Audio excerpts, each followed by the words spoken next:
Hey guys, আসসালামু আলাইকুম। আজকে আবারও নতুন একটি ভিডিও নিয়ে আসলাম। এই গাড়িটা হচ্ছে একজন ভাই ব্রাদারের গাড়ি। তো উনি ইঞ্জিন কিটটা নিয়ে আসছে। তো এই ইঞ্জিন কিটটা হচ্ছে বেসিক্যালি ইয়ামাহা যত গাড়িগুলো আছে সবগুলোর জন্য ইউনিভার্সাল।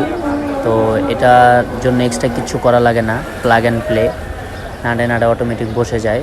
ইঞ্জিন কিটটা খোদাই করে ইয়ামাহা লেখা আছে, এই যে লাগাইলাম, প্লাগ অ্যান্ড প্লে। কোনো এক্সট্রা কোনো ক্ল্যাম্প করার কিছু নাই, গাড়ির সাথে অটোমেটিক ধরলেই লেগে যায়, নাড়ে নাড়ে পার্ট টু পার্ট। পাশাপাশি এই ভাইজরটা মডিফিকেশন করে নিয়ে আসছি।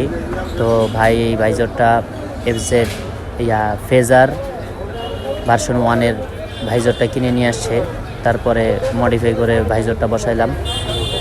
আর এই লিভার গার্ড উনি আগেই লাগাইছে, তো ফাইনাল লুক দেখানোর জন্য দিলাম যে গাড়িটা কেমন লাগতেছে। তো ইঞ্জিন কিটটা আর হচ্ছে ভাইজরটা লাগানোর পরে গাড়ির লুকটা পুরা পারফেক্ট, মানে আর কোনো কমতি নাই। মডিফিকেশন যা যা করা লাগে সব মডিফিকেশনই করা আছে।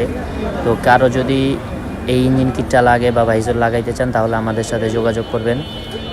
লাগানোর পরে গাড়ির লুকটাই অন্যরকম, মানে দেখতে ভালোই লাগে, অসাধারণ।